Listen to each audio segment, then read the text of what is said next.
রাজনৈতিক দলগুলোর নির্বাচন পূর্ব ইশতেহারের তোড়জোড় চলছে। কি ধরনের প্রতিশ্রুতি কামনা করেন একজন নাগরিক হিসেবে? বিভিন্ন রাজনৈতিক দলগুলো তাদের নির্বাচনী ইশতেহার প্রকাশের কাজ শুরু করে দিয়েছেন এবং নির্বাচন পূর্ব ইশতেহার প্রস্তুত এবং প্রকাশের এই সময়টাতে আমি দেশের একজন নাগরিক হিসাবে আশা করি যে দেশের মানুষের ধর্মীয় মূল্যবোধ, যেটাকে আজ অনেক বছর যাবৎ নানাভাবে চেপে রাখার চেষ্টা করা হয়েছে, এটাকে কোণঠাসা করে রাখার চেষ্টা করা হয়েছে, যার ফলে জাতি হিসেবে আমরা ক্ষতিগ্রস্ত হয়েছি। দুর্নীতিসহ নানা অনিয়ম আমাদের সমাজে জেঁকে বসেছে। অতএব রাষ্ট্রের প্রত্যেকটা স্তরে ধর্মীয় মূল্যবোধকে সর্বোচ্চ গুরুত্ব দেওয়ার ব্যাপারে প্রতিশ্রুতি রাজনৈতিক দলগুলো যেন দেন, সেটি আমি প্রত্যাশা করি। এবং সেই সাথে একটি রাষ্ট্র তার যে আইডিওলজিক্যাল দিকটা, সেটা স্পষ্ট হতে হয়, পরিষ্কার হতে হয়।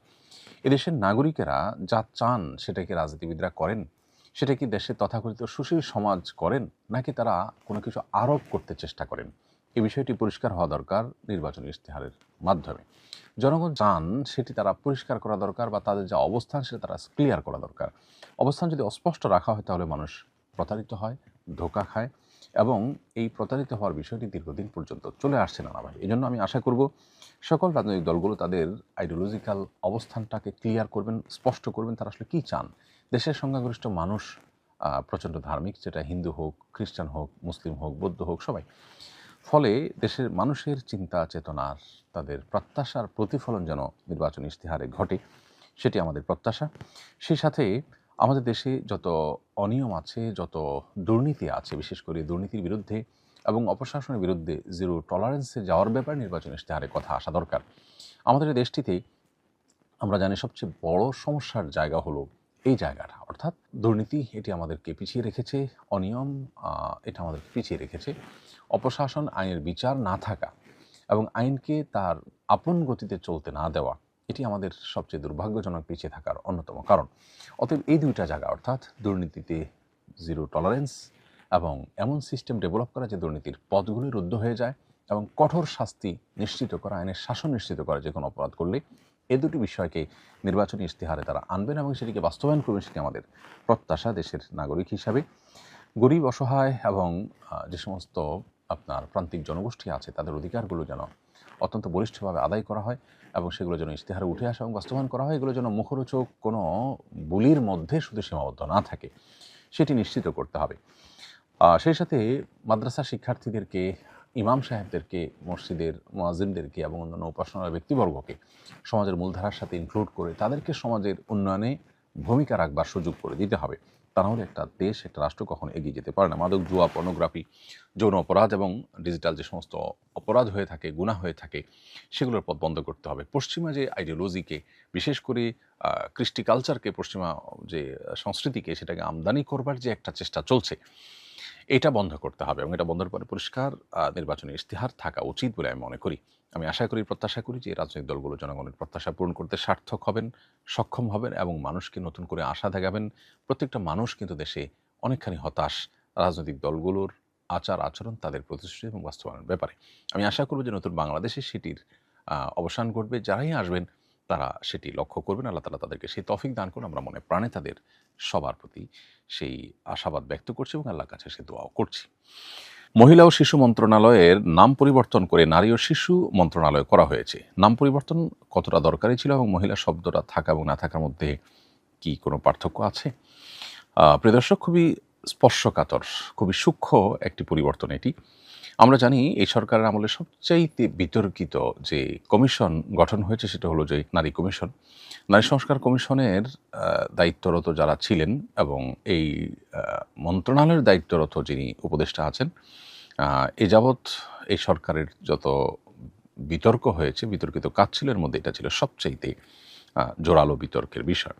দুর্ভাগ্যজনক বাস্তবতা হলো তাদেরই একটি প্রস্তাবনাকে সরকার আমল নিয়েছে এবং সরকার প্রধান সেটিকে গুরুত্বের সাথে নিয়েছেন এবং মহিলা ও শিশু মন্ত্রণালয়, শিশু বিষয়ক মন্ত্রণালয়ের নাম পরিবর্তন করে নারী ও শিশু বিষয়ক মন্ত্রণালয় করা হয়েছে ইতিমধ্যে।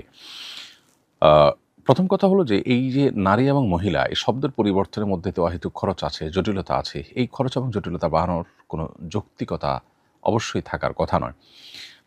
একটা দেশে যেখানে অনেক প্রয়োজনীয় কাজ আছে, যে কাজগুলো পূরণ করবার জন্য প্রয়োজনীয় অর্থ, তহবিল এগুলোর অভাব আছে, লোকবলের অভাব আছে, সেখানে আমরা রাজনৈতিক সরকার যখন থাকে তখন রাজনৈতিক ইস্যুতে নাম পরিবর্তনের কালচার জানি। বড় বড় স্থাপনা প্রতিষ্ঠানগুলোর নাম পরিবর্তন করার পেছনে প্রচুর পরিমাণ লোকবল, অর্থ ইত্যাদি ব্যয় করা হয়। এখন এই যে পরিবর্তনটা, এটাও এক ধরনের আদর্শিক চিন্তা থেকে পরিবর্তন। এই পরিবর্তনটা কোনো স্বাভাবিক পরিবর্তন নয়। মহিলা মানে হলো সম্ভ্রান্ত নারী বা ঘরে অবস্থানকারিণী, যিনি ঘর থেকে সব কিছু দেখভাল করেন। আল্লাহ তাআলা সৃষ্টি করেছেন নারী পুরুষ কেমনভাবে, যে পুরুষ আসলে বাহিরে কাজ করার জন্য উপযোগী, তার শরীরটা, তার শরীরের যে স্ট্রাকচারটা আপনি লক্ষ্য করলে দেখবেন আল্লাহ তাআলা সন্তান গর্ভে ধারণ করার শক্তি, সামর্থ্য, সুযোগ, ব্যবস্থাপনা রেখেছেন নারীর শরীরে, পুরুষের শরীরে আল্লাহ রাখেন নেই। অতএব বাহিরে কাজ করবেন, দৌড়ধূপ করবেন, এবং এই যে দৌড়ঝাঁপ করতে গিয়ে তাকে যে সমস্ত স্ট্রাগলের মধ্য দিয়ে জীবন পার করতে হয়, সেখানে বাচ্চাকে দুধ পান করানো, বাচ্চাকে গর্ভে ধারণ করানো, এগুলো তার জন্য ডিফিকাল্ট।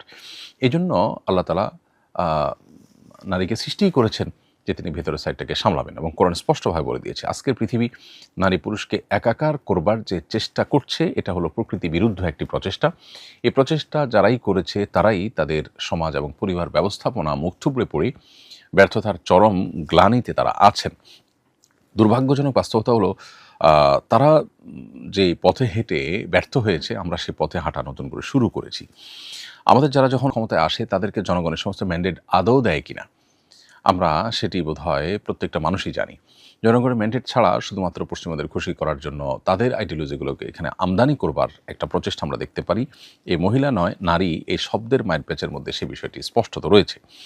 এখানে মহিলা শব্দের মধ্যে যেহেতু ঘরে অবস্থানকারিণী এবং মহল থেকে মহিলা, মহলে বা ঘরে যিনি থাকেন ভেতরের সাইডটা যিনি সামলান সে কথা রয়েছে। আল্লাহ তাকে ভেতরের সাইড সামলানোর মতো করেই সৃষ্টি করেছেন।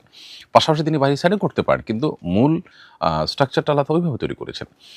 তো সেই চিন্তা থেকে বের হয়ে এসে নারী মানে সাধারণ অর্থে পুরুষের বিপরীত, তো পুরুষের বিপরীত লিঙ্গের মানুষ এস্টাবলিশ করার জন্য এটি করা হয়েছে। এছাড়া যারা আজকাল নিজেদের পরিচয়, লৈঙ্গিক পরিচয়কে যারা পরিবর্তন করার চেষ্টা করে, সেই ট্রান্সজেন্ডার যারা পশ্চিমা পৃথিবীতে পর্যন্ত ধিকৃত, খোদ আমেরিকাতে পর্যন্ত ধিকৃত, এবং এটা রীতিমতো কঠোরভাবে এটাকে বন্ধ করা হচ্ছে, সেটা আমাদের দেশে আমরা আমদানি করছি নতুন করে। দুর্ভাগ্যজনক আরেকটি বিষয়, সেই ট্রান্সজেন্ডারদেরকে সমাজের মূল ধারাতে ইনক্লুড করবার জন্য মূলত এই মহিলা শব্দকে পরিবর্তন করে নারী শব্দ ঢুকানো হচ্ছে।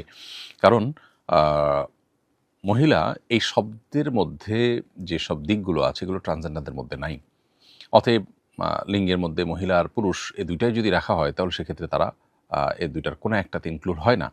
এবং ইনক্লুড না হওয়ার কারণে যেটি হয় যে এই যে ট্রান্সজেন্ডারের যে ফিতনা, এই ফিতনার কারণে একজন ছেলে মেয়ে হয়ে যাওয়া, একজন মেয়ে ছেলে হয়ে যাওয়ার যে প্রকৃতি বিরুদ্ধ একটি প্রচেষ্টা পশ্চিমা পৃথিবীর অভিভাবকরা রাস্তায় নেমেছেন। পৃথিবীর বড় বড় উদ্যোক্তারা তারা তাদের পরিবারের সদস্যরা যখন এরকম পথে পা বাড়িয়েছেন, তারা চোখের পানি ফেলেছেন, গোটা বিশ্বের মানুষের কাছে তাদের মনের ব্যথার কথা প্রকাশ করেছেন। তো সেই বিষয়টাকে আমাদের দেশে এস্টাবলিশ করার জন্য এই মহিলা ও শিশু বিষয়ক মন্ত্রণালয়ের নাম পরিবর্তন করে নারী ও শিশু বিষয়ক মন্ত্রণালয়ের নামকরণ করা হয়েছে। কারণ নারী বলতে আপনার মূল নারী, অরিজিনাল নারী, আবার ট্রান্সজেন্ডার নারী, এই দুই নারীকে নারী হিসাবে ইনক্লুড করে মূলত তাদেরকে এখানে যেন জায়গা করে দেওয়া হয়, সেই দুর্বিসন্ধি থেকে এই নামটাকে পরিবর্তন করা হয়েছে। প্রগতিশীলরা মনে করছেন যে এর মধ্য দিয়ে তারা সমতা বিধান করছেন, এর মধ্যে দিয়ে সমাজকে ইনক্লুসিভ তারা করছেন। মূলত এরকম ইনক্লুসিভ যদি বলেন আপনি, সমাজের মূলধারা বহু মানুষ আছে যাদেরকে আপনারা সমাজ থেকে বিচ্ছিন্ন করে রাখছেন। আলেমুন আমাদেরকে সমাজের মূলধারার মধ্যে আপনারা গণেনই না, তাদেরকে কখনো কোনো গুরুত্বপূর্ণ বিষয়ে মানুষই মনে করেন না। সেখানে আপনারা এই ট্রান্সজেন্ডার বিকৃত চিন্তার মানুষগুলোকে ইনক্লুসিভ করার জন্য এতটা মরিয়া হয়েছেন, মূলত সমকামিতাকে প্রতিষ্ঠা করবার জন্য। অতএব এই শব্দের মায়ের পেছার পিছনে আদর্শিক একটি আক্রমণের ব্যাপার আছে, যেটা এই দেশ এবং জাতির বিরুদ্ধে আক্রমণ করা হচ্ছে। দুর্ভাগ্যজনক বাস্তবতা, সেটি আমাদের দেশে বিভিন্ন সময় হয়ে থাকে। জনগণকে এ ব্যাপারে সোচ্চার হতে হবে এবং সচেতন হতে হবে। যদিও এর নামের পরিবর্তনের তেমন আহামরি কিছু আসে যায় না, কিন্তু দুর্বিসন্ধিমূলকভাবে নামের পরিবর্তন এটা অবশ্যই অগ্রহণযোগ্য, এবং এটি হলো মানুষের উপরে চাপিয়ে দেওয়া, আদর্শিক চিন্তাধারাকে চাপিয়ে দেওয়ার নামান্তর।